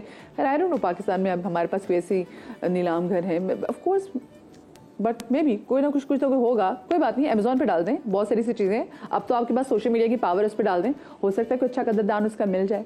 तो मेहनत ज़रूर करें। एक छोटी सी मैं ब्रेक ले रही हूँ, ब्रेक के बाद मिलती हूँ।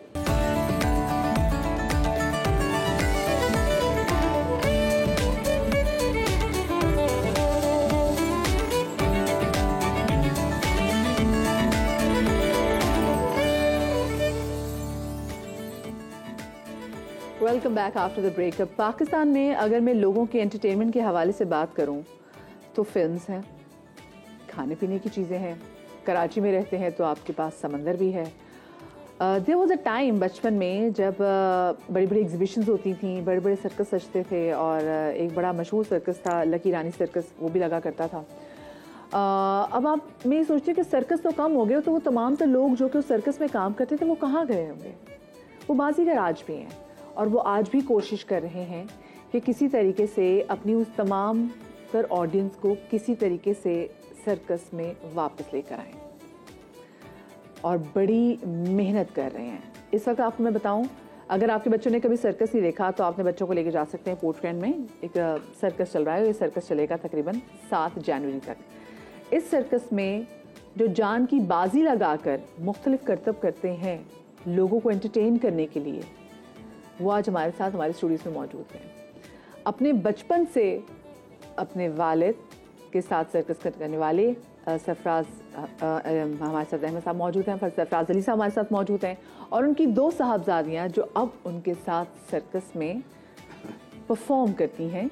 उनकी बड़ी साहबजादी सहर जो तकरीबन 3 साल की उम्र से जो है वो सर्कस में परफॉर्म कर रही है, और उनकी छोटी साहबजादी फातिमा जो कि 4 साल की उम्र से सर्कस में परफॉर्म कर रही है। इतनी छोटी छोटी उम्रें हैं, सोचे कि ये खेलने कूदने के दिन होते हैं और सर्कस कोई आम चीज़ नहीं होती।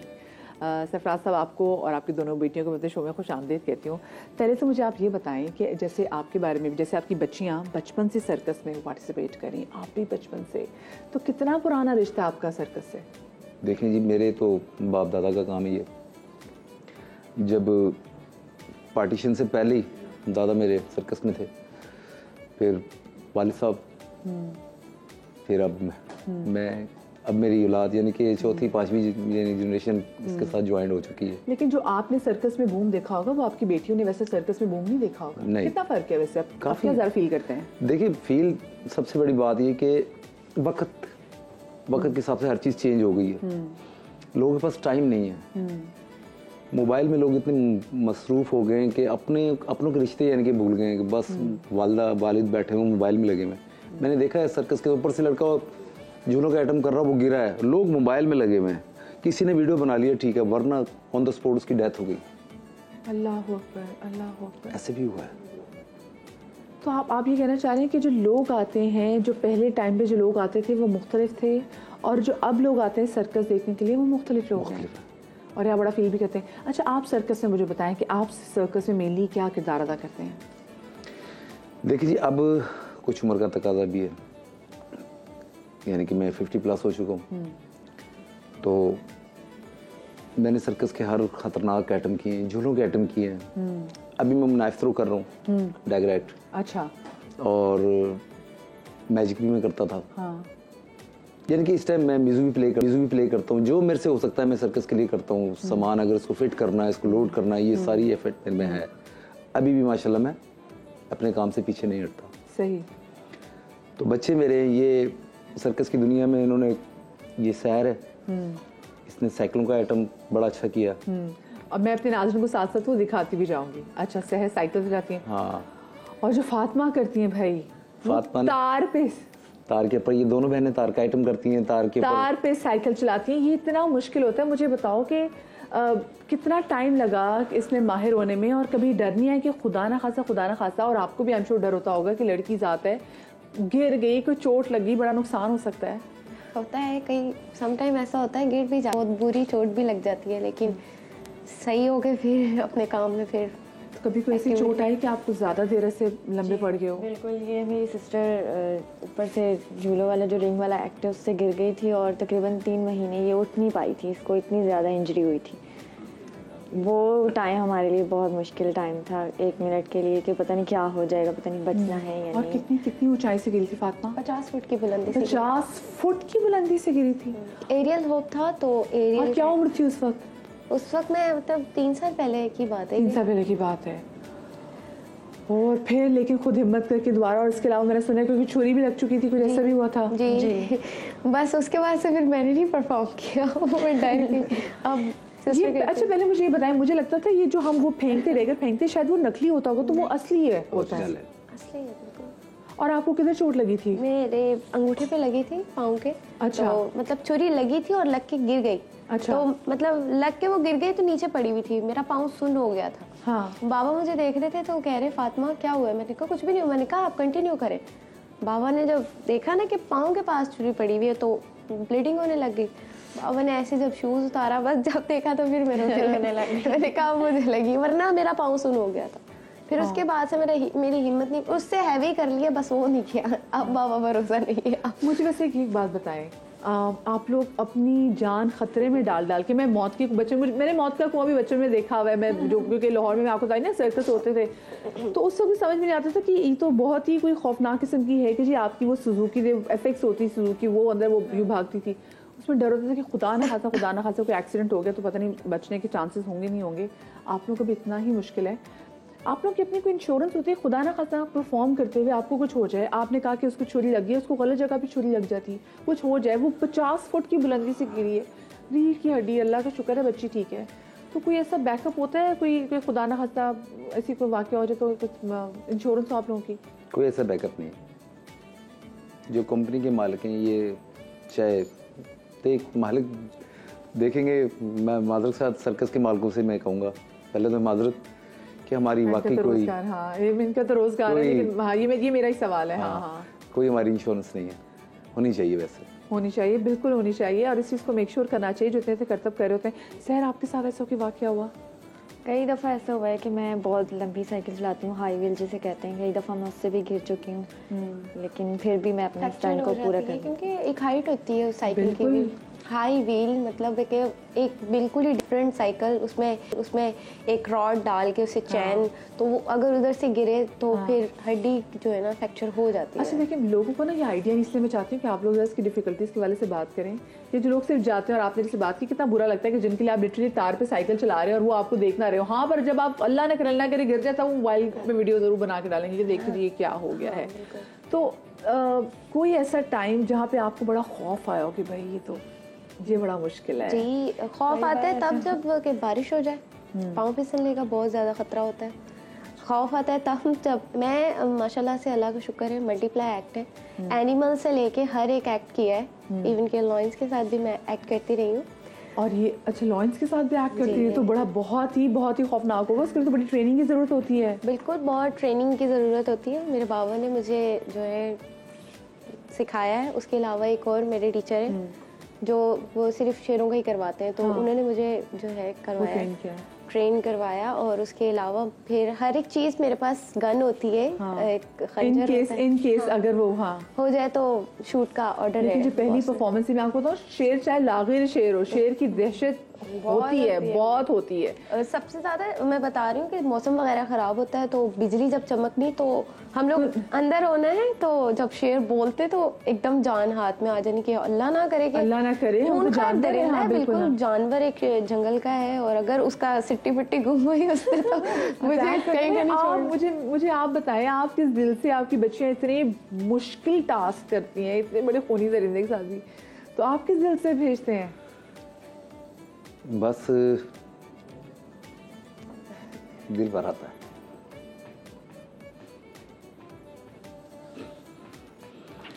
ये यकीनन ये बहुत मुश्किल है। ऑफ कोर्स ये एक ऐसी स्पोर्ट्स है, एक ऐसी एंटरटेनमेंट है कि जिसमें आप तो चलें, आप आएँ, आप देखें और आप निकल नहीं हैं, लेकिन जो ये सरंजाम देते हैं ना, उनकी सालों की मेहनत होती है, उनकी ज़िंदगी सब कुछ दाव लगा होता है। और सरफराज साहब जो मेरे साथ मौजूद हैं, इनकी 2 बेटियां हैं, इतने मुश्किल टास्क करती हैं। वैसे अभी तो आप दोनों माशाल्लाह अपने अब्बा की सपोर्ट हो, आगे जाके आप लोगों की शादी होनी है, फिर तो आपने सोचा कि जब आप फिर चले जाओगे तो फिर किस तरह से अब्बा को सपोर्ट करना है? नहीं, इंशाल्लाह इतना करके जाएंगे कि फिक्र ही नहीं होगी, तो उनको किसी के आगे हाथ फैलाने की जरूरत ना हो, हम सपोर्ट करेंगे उनको इंशाल्लाह। दिस इज द रीजन कि लोग बेटियों के लिए दुआएं करते हैं कि इतनी प्यारी उनकी बेटियां हैं। आपकी सिर्फ 2 ही बेटी हैं, आपके और बच्चे भी हैं? मेरी माशाल्लाह 2 बेटे हैं। 2 बेटे हैं? 3 बेटी हैं। 3 बेटी हैं। तीसरी बेटी जो सी है वो इन दोनों के दरमियान की है, उसके 2 बेटे हैं। कैसी बात है, वो भी जिम्नास्टर है। अच्छा। दामाद मेरा भी जिम्नास्टर है। अच्छा। हाँ, वो रॉड का आइटम करता है, झूलों का आइटम करता है। अच्छा। और बड़ा अच्छा आर्टिस्ट है वो। नवासा ही मेरा यानी कि वो आर्टिस्ट है, जिम्नास्टिक करता है। वो एक आइटम है, कंधे पे बांस रख के ऊपर वो जिम्नास्टिक करता है मेरा नवासा। कितना छोटा आपका नवासा? वो है 5 साल का। 5 साल का, माशाल्लाह, तो हीरो है सबका। लेकिन ये बड़ी बात है, मैं आपकी बेटियां देख रही हूँ और आप बहुत खुशकिस्मत हैं। आप अभी ये परेशान है कि आप कह रहे हैं ना कि बस जी रोज़ियत तो हमें करनी है, लेकिन आपसे ज़रा अमीर आदमी कोई नहीं है। आपकी बेटियाँ आपसे इतना कर रही हैं कि वो कह रही है कि हम इतना करके जाएंगे, इनको ज़रूरत नहीं पड़ेगी। आपकी बेटी क्या करते हैं? बेटे मेरे, आपके बेटे भी इतने ही दिलावर हैं? ऐसे ही हैं वो भी। हाँ। वो भी ऐसे ही हैं। यानी कि बड़ा बेटा जो, यानी कि ये बेटियां बड़ी हैं, बेटे छोटे हैं। बड़ा बेटा है वो मोहम्मद रमज़ान नाम उसका है, लेकिन प्यार से हम उसको जैन कहते हैं। वो भी झूलों का मास्टर है, जिम्नास्टिक कर रहा है। उससे छोटा है, वो भी झूलों का आइटम करता है, जिम्नास्टिक का मास्टर है। तो ऐसी नस्ल दर नस्ल आगे बहुत अच्छी बात है। लेकिन दरमियान आप मुझे बता रहे थे ब्रेक में कि आपने इसके अलावा जॉब्स भी की हैं, क्योंकि ऑफ कोर्स अब वो वाला सिस्टम नहीं रहा ना सर्कस का जो पहले होता था। फिर क्या कुछ आपने जॉब्स की? मैंने कोई ऐसा काम, यानी कि मेहनत मजदूरी, देखिए बच्चे पालने। हाँ। मैंने अपनी ज़िंदगी में कोई काम नहीं छोड़ा। जो भी मेहनत मजदूरी मिली, इवन कि मैंने मजदूरों के साथ मजदूरी भी की अपने बच्चों को पालने के लिए। अल्लाह ने हिम्मत दी। वेल्डिंग का काम भी किया, अल्लाह ने हिम्मत दी। कहता ना गल्ला मंडी के अंदर बोरियां, वो भी उठाई, अल्लाह ने हिम्मत दी। अब तक चल रहा है सिलसिला। आप सर्कस भी करें साथ में, फिर आप जो भी मजदूरी आप मिलते हैं वो भी करते हैं? सर्कस कंटिन्यू नहीं होता। बस टाइम ऐसा होता है कि हमारी हुकूमत भी कुछ, अल्लाह इनको हिदायत दे, दुआ कर सकते हैं कि परमिशन दे के कैंसिल कर देते हैं। बस टाइम ऐसा होता है कि सर्कस लगने नहीं देते। जो सर्कस में काम करने वाले हैं, ठीक है, वो 2 टाइम रोटी तो खा रहे हैं, कंपनी खाना देती है, लेकिन पीछे जो है, जो पीछे घर वाले हैं, एक बंदा काम कर रहा है, उनके पीछे अगर 2 हैं, मिसाल के तौर पे 100 आदमी सर्कस में काम कर रहा है, उनके पीछे 2 भी खाने वाले हुए, तो कहाँ जाके मार्जिन बैठेगा? बिल्कुल बिल्कुल। उन्होंने अपने पीछे को भी देखना है, पीछे वालों को भी देना है, अपना सिलसिला भी करना। फिर वो जो जिनको जो मजदूरी मिले वो उनको करनी पड़ती है। मैं तो आपसे ये भी नहीं पूछ सकती कि जो हालात हैं, वरना लोग जो स्पेसिफिकली सर्कस में, जो जिम्नास्टिक में जो इस तरह की सारी मुश्किल चीज़ें करते हैं, वो अपनी डाइट पे बड़ा ध्यान देते हैं, वो जिम भी करते हैं, फलाना करते हैं, उनके कोचेज़ होते हैं। बट यहाँ तो आप ही कोच हैं, यहाँ तो वो हालात ही नहीं कि हम वो डाइट के हवाले से बात भी करें। सही बात है। सो वो कहते हैं ना कि जी रोज़ अगर ग्लास दूध का पीना है तो वो भी मतलब नॉट एवरीवन वो भी अफोर्ड करने वाली बात है। तो वो उस हवाले से वो कहते हैं कि जी डाइट, दुनिया भर में आप लोग देखते होंगे कि अच्छा जी लोग परफॉर्म ऐसे करते हैं, उनकी डाइट ही और होती है, उनके कोचेज़ और होते हैं। तो उनकी गवर्नमेंट उनको बहुत ज़्यादा सपोर्ट करती है, हमारी गवर्नमेंट हमें सपोर्ट नहीं करती।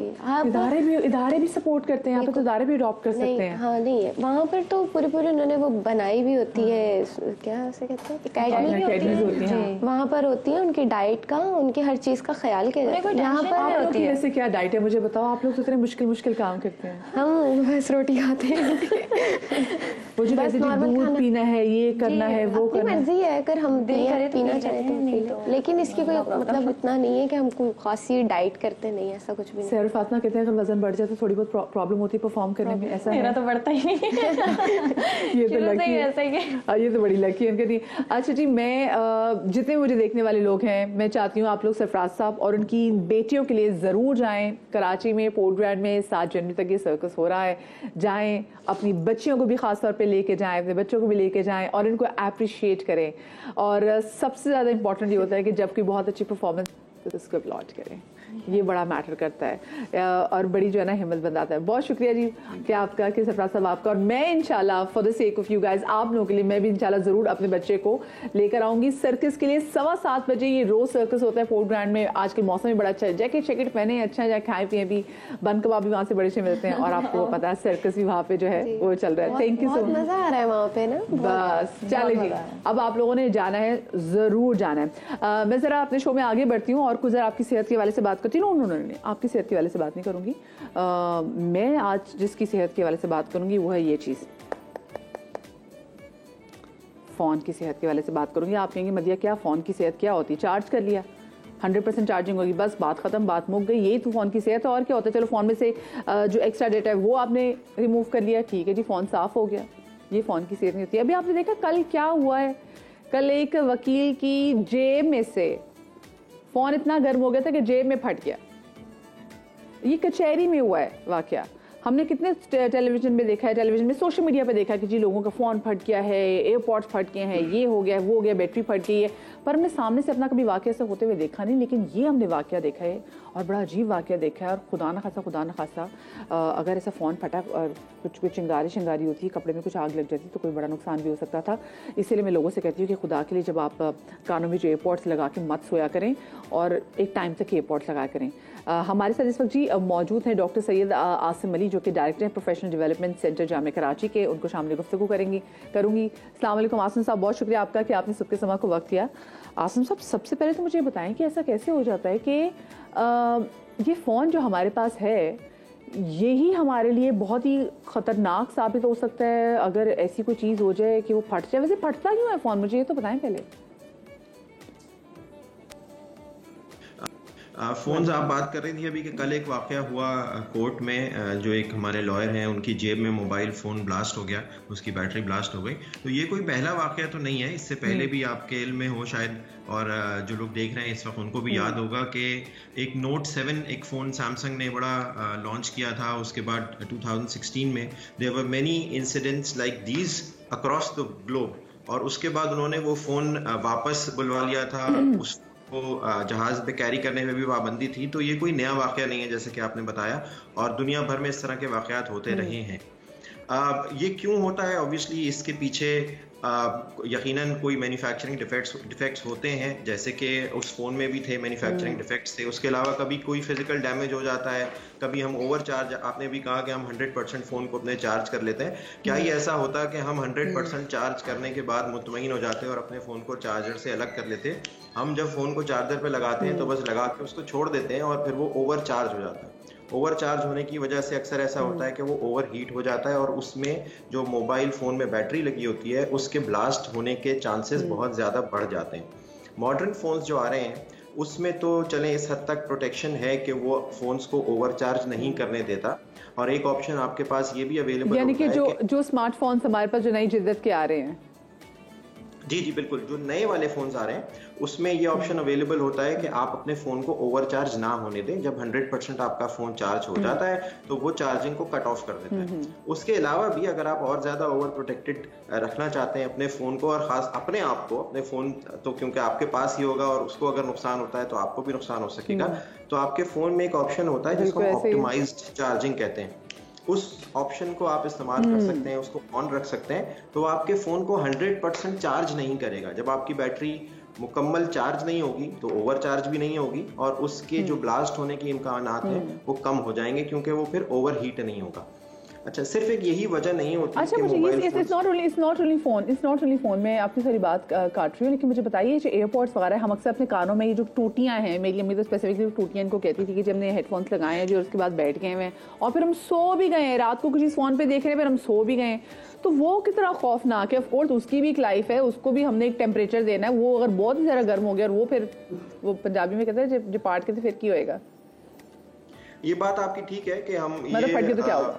ये जो इसका जो हार्डवेयर है ना, ये लिथियम आयन या लिथियम पॉलीमर की बैटरीज बनाई जाती हैं, चाहे वो एयरपॉड्स हों, चाहे वो हम जो रिस्ट वॉचेस, स्मार्ट वॉचेस इस्तेमाल कर रहे हैं, चाहे वो फिटनेस आर्म बैंड्स हों, कुछ भी हों, उन सब में बैटरीज तो होती हैं, और ये खतरा बिलाशुबा रहता है कि वो किसी वक्त ब्लास्ट हो सकती हों, लेकिन ये एक बहुत सेफ मटेरियल से बनती है। एक बात तो ये हमें समझ लेनी चाहिए। हाँ, इसका ख्याल रखना ज़रूरी है, इसको ओवर चार्ज नहीं करना, और इसको ज़रूरी नहीं है कि आप इसको पहन के सोएं भी। भाई आप सोते वक्त उतार सकते हैं, कोई प्रॉब्लम हो जाए आप, क्योंकि बहुत सारे लोग ऐसे हैं, अब ऐसी जगहों पे मोबाइल फोन्स और एयरपॉड्स यूज हो रहे हैं कि उन्हें वो वाटर प्रूफ और पता नहीं क्या क्या बनाने पड़ रहे हैं। हमारे यहाँ क्योंकि किट फोन्स भी आ रहे हैं और यूज्ड डिवाइसेस भी बहुत सारी हमारे यहाँ सेल होती हैं, तो बहुत दफ़ा ऐसा होता है कि वो पानी में जा चुकी होती है डिवाइस, उसके बाद वो रिपेयर हुई भी होती है, लेकिन उसमें अंदर कोई मॉइस्चर रह जाता है, जिसकी वजह से ये इम्कानात कि वो ब्लास्ट हो जाए वो बढ़ जाते हैं।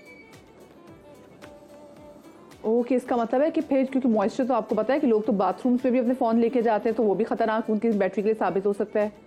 जी बिल्कुल, जी बिल्कुल ऐसा ही है। और हम सही ठीक है, हम क्योंकि नॉन स्टैंडर्ड चार्जर्स भी यूज करते हैं। अब आपके फोन के साथ जो चार्जर आया होगा, जरूरी नहीं है कि आप वो चार्जर हर जगह कैरी करें अपने साथ। आपको कहीं पे भी कोई सा भी चार्जर मिलता होगा, आपका फोन चार्ज नहीं है, आपने वो चार्जर इस्तेमाल कर लिया, तो बाज दफा उसके केबल्स जो है वो ब्रोकन होते हैं, बाज दफा उनमें ठीक तरह से चार्जिंग नहीं जा रही होती, तो ये भी एक वजह होती है। आपने बिल्कुल सही बात की तरफ निशानदेही की कि हमें ये भी देखना चाहिए कि जो चार्जर्स हम ले रहे हैं आया वो म्यारी चार्जर है या नहीं है, क्योंकि हमने देखा कि फिर वो चार्जर म्यारी ना हो तो उसको चार्ज करके वो उस जगह को जो है ना वो खराब कर देता है, फिर ऑफ कोर्स आपका फोन भी पूरा ज़ाया हो जाता है। आज से हमारे साथ मौजूद है, मुझे एक छोटी सी ब्रेक लेनी, आप लोग कहीं मजा आएगा, ब्रेक के बाद मिलते हैं। भाई फ़ोन को थोड़ा सा रेस्ट भी दे दिया करें, ईजी हो जाया करें फ़ोन के साथ। ब्रेक के बाद मिलते हैं।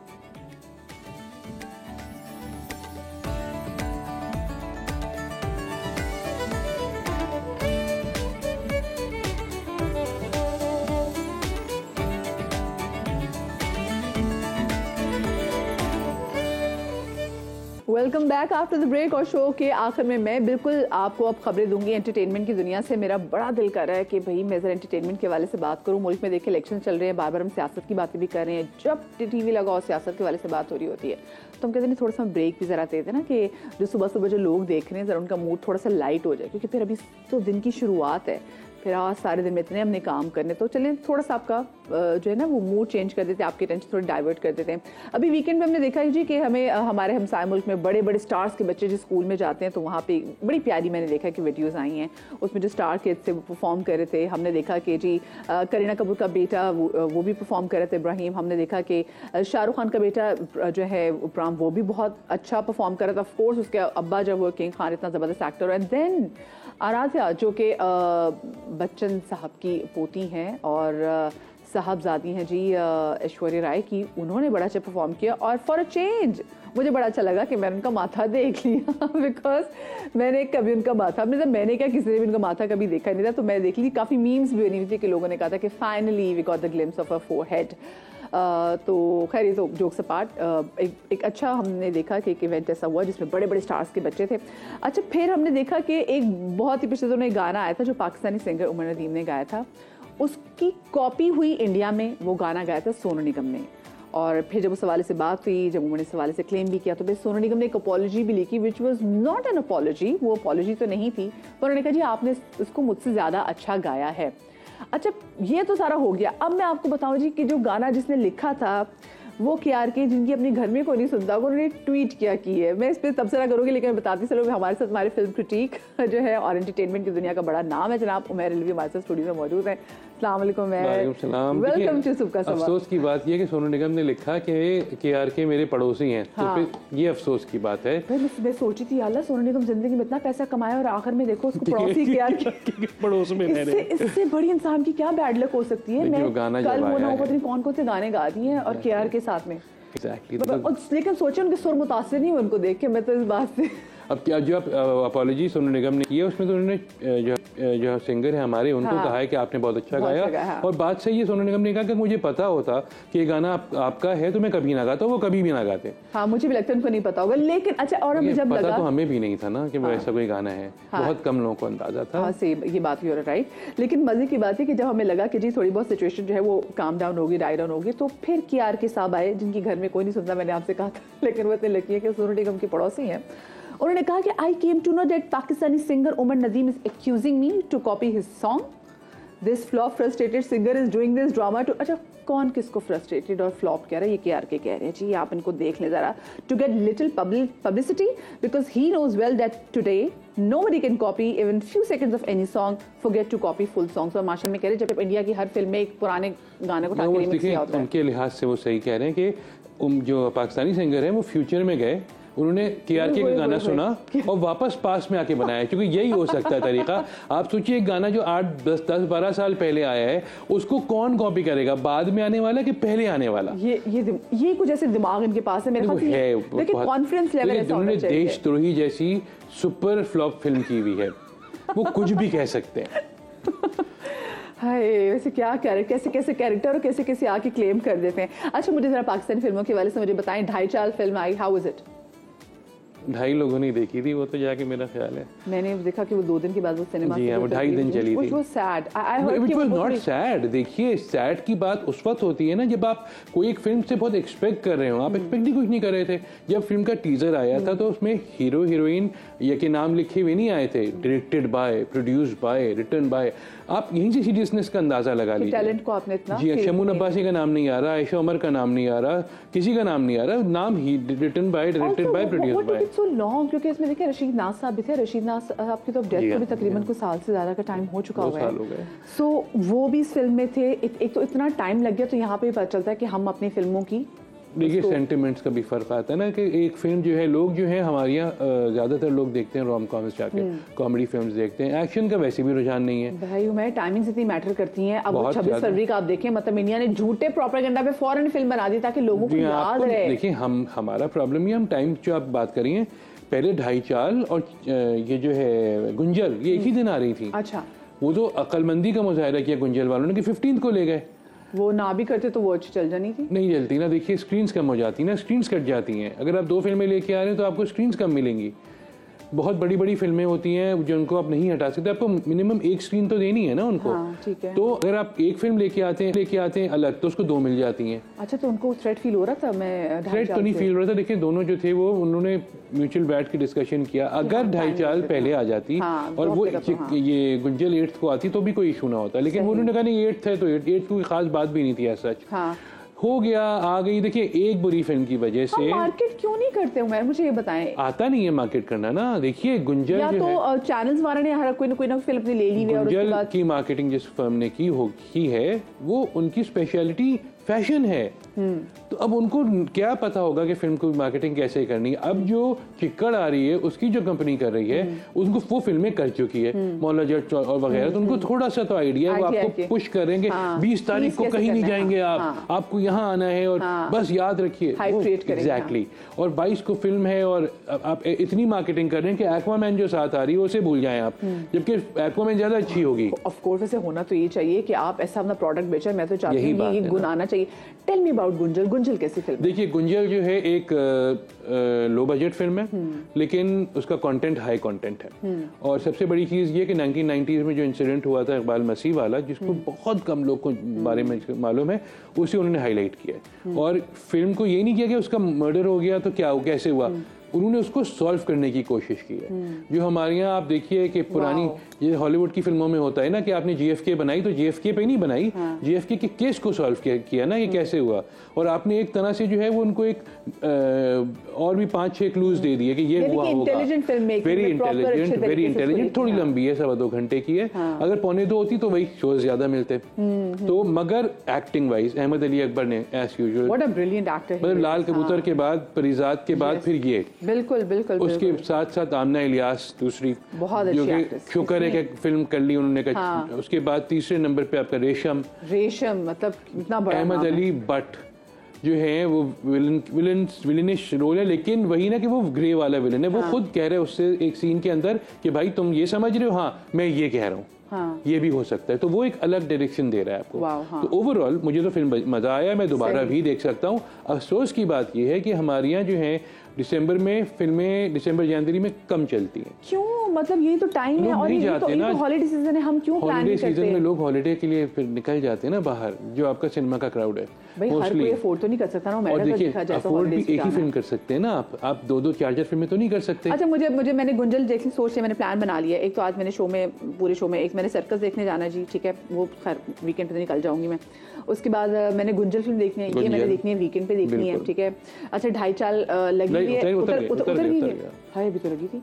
वो ऐसे ही होता है जब आप देखिए, जब आप बगैर प्लानिंग के लगाते हैं, अगर आप फर्स्ट को लगाते तो आपको 15 दिन का रन मिलता। आपने 8th को लगाई और आपको अंदाजा था कि 15th को उतर जाएगी, कहीं लगी हुई हो, एक शो लगा हुआ हो, लेकिन फिर वही ना कि वर्ड ऑफ माउथ ही नहीं है कोई। मुझे ये बताएं, फिल्म मेकर्स भी हैं, एक्टर्स भी हैं, हमारे पास फिल्में ऐसी क्यों नहीं बनती जो कि सिनेमा में ज्यादा देर टिक पाए? मेरी ख्वाहिश है कि मैं ऐसी कोई फिल्म देखूं जो, जैसे आपने लो बजट फिल्म के वाले से भी कहा, और मैं दिल से दुआ कर रही हूँ कि जी गुंजल जो फिल्म है और ये जो चिक्कड़ फिल्म है ये चले ज्यादा टाइम के लिए। देखिए प्रॉब्लम सबसे बड़ा ये है, स्क्रीन्स हैं नहीं, देखिए यही तो कंटेंट क्यों नहीं फिल्म का ऐसा कि रुक जाए। अगर आप 5 करोड़ में फिल्म बनाते हैं तो आपको ब्रेक इवन करने के लिए 15 करोड़ करने होते हैं। ठीक है, 5 में 15 इज अचीवेबल, लेकिन 10 में 30 इज नॉट अचीवेबल ना। ठीक है, क्योंकि 10 में आप बनाएंगे तो 30 करने के लिए आपको कितने शोज चाहिए होंगे? आपके पास 145 स्क्रीनें हुआ करती थी 2 साल पहले, उसमें भी अब आधी तकरीबन 130 या 125 रह गई होंगी। हर वक्त में एक फिल्म तो नहीं आती। हम तो चैंपियन लोग हैं ना, हम एक साथ 3 फिल्में लाते हैं ताकि हम ना हमारी फिल्म चले ना दूसरे की फिल्म चले। क्या बेवकूफ़ी की है भाई, दिमाग में ये नहीं है, लेकिन आपको सोचना तो चाहिए ना। अच्छा, मैं बड़ी एक्साइटेड हूँ, यमुना की फिल्म भी आ रही है, नायाब। जी हाँ, नायाब कब रिलीज हो रही है? नायाब अगले महीने 24 जनवरी 24 जनवरी को और 5 जनवरी को आ रही है वकड़ी। अच्छा, वखरी हाँ। वखरी और वखरी में कौन कौन है? फरियाद महमूद मेन रोल। अच्छा, ठीक है। और उसके अलावा जो हैं बाकी भी एक्टर्स हैं, लेकिन वो लो बजट फिल्म है। रेड सी और इन सब में जाके उसको थोड़े सा अवार्ड वगैरह भी मिले, क्योंकि जितने लोगों ने वहाँ देखी है। और ये मुझे बताएं, ये बाहर अवार्ड शोज के लिए हम अपनी फिल्में बना लेते हैं, ऑडियंस के लिए फिल्में क्यों नहीं बनाते? हमने जी हम फलानी जगह पे जाकर अपनी फिल्म शोकेस करेंगे, फलाने फिल्म फेस्टिवल में जा रहे हैं। देखिए, आपकी ऑडियंस का भी तो इशू है ना। ऑडियंस जो है वो सिनेमा जा ही नहीं रही है। आप सोचिए, आप अच्छी फिल्म लगाएंगे तो ऑडियंस जाएगी, लेकिन वही मसला देखिए, वही जो मैं कह रहा हूँ, एक बुरी फिल्म की वजह से आपको आने वाली 2 अच्छी फिल्मों का नुकसान होता है। तो क्योंकि लोग कहते हैं एक फिल्म देख के आते हैं यार पाकिस्तान में तो फिल्म ही बुरी बनती है, इसका मतलब जिंक्स कर देती है वो। और क्या, तो अगली 2 में कहते हैं मैं नहीं जा रहा अगली 2 में। तो वो यही होता है ना कि अब आप कोई भी आप देखिए, ईद पे 3 फिल्में 4 फिल्में 5 फिल्में जबरदस्ती की। क्या बनेगा फिर? आप इस साल आई एम श्योर कि पंजाबी और जो पश्तो फिल्में जो दूसरी वो छोटे बजट वार की वो तो बनती रहती होंगी साथ में। देखिए, वो वहाँ लगती हैं, यहाँ तो लगती भी नहीं है पंजाबी फिल्में। तो खासतौर पे से मौला जट लगी, उसके अलावा खुदा जब इश्क खुदा लगी थी कराची में नहीं चली थी वो। अच्छा, एक चीज़ अच्छी जो मैंने लाहौर में देखी, मैंने लाहौर में खुद भी देखी हुई है कि इंडियन पंजाबी फिल्म सी लगती है, क्योंकि वो उनका जो कल्चर जो बड़ा वो। हाँ, अच्छा, यहाँ पे भी लगती है। सुहेल अहमद वाली दिलजीत दोसांझ वाली जो फिल्म थी वो लगी थी पाकिस्तान में, और मैं तो दुबई गया था, इंटरव्यू भी करना है उन लोगों का, दिलजीत का, उनका और हीरोइन का। वो फिल्म मैंने शायद पहली Punjabi Indian Punjabi film cinema में देखी थी, और मुझे पंजाबी समझ में नहीं आ रही थी, फैक्ट है, लेकिन मैं कह मार के हंस रहा था, क्योंकि वो हरकतें उसके अंदर हो रही थी। तो आप फिल्म को जो है विजुअल मूव बनाए ना, आप उसमें डायलॉग डाल के तो लोगों को बोर ना करें। मतलब मुझे पता नहीं वो क्या कह रहे दिलजीत, लेकिन जब वो कह रहे हैं ना जिस तरह से, मैं उस पर ही हंस रहा हूँ खाली बैठा हुआ। एग्जैक्टली उस टाइम पे एग्जैक्टली आई रिमेंबर जो ये फिल्म लगी थी, उसके बाद एक फोफड़ जी की और फिल्म भी वहाँ पे लगी हुई थी। आई वाज इन लाहौर, सो मैं देखना चाह रही थी। लाहौर में सिनेमा का कल्चर डिफरेंट है, कराची में डिफरेंट है।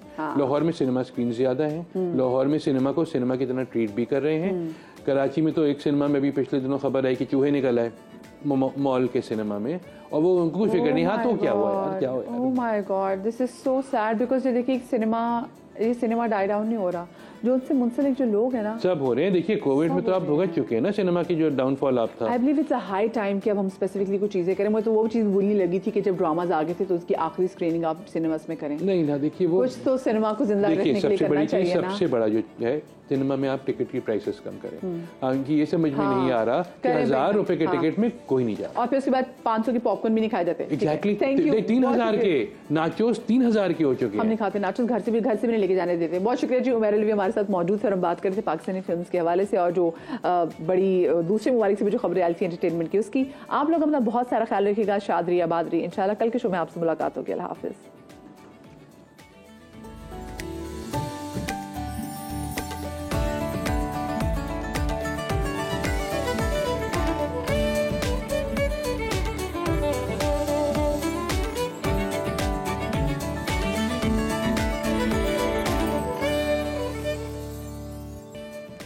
Welcome back after the break. मैं एक बार फिर से आगे भी, और मुझे जाना था ही नहीं। पता हुआ क्या, मैं फिल्म की बात करते करते इतनी ओवरवेल्म हो गई, इतनी एक्साइटेड हो गई, और सिनेमा की बात करते हुए ना मुझे लगता है कि मैं ना थोड़ी सी ज़्यादा इमोशनल भी हो जाती हूँ। मैंने फिल्म पढ़ी भी हुई ना, तो मैं चाहती हूँ कि पाकिस्तान में जो फिल्म है ना ये ख़त्म नहीं होनी चाहिए, और पाकिस्तानी फिल्म मेकर्स को फिल्म बनाते रहनी चाहिए, अच्छी फिल्म, ताकि लोग आएँ, सिनेमा आबाद हों। इतने लोगों का रिस्क उससे जुड़ा हुआ है, तो खैर इसलिए मैंने जल्दी आप लोगों से इजाज़त ले ली। रूट नहीं गई थी, मेरे पास आराम से भी टाइम है।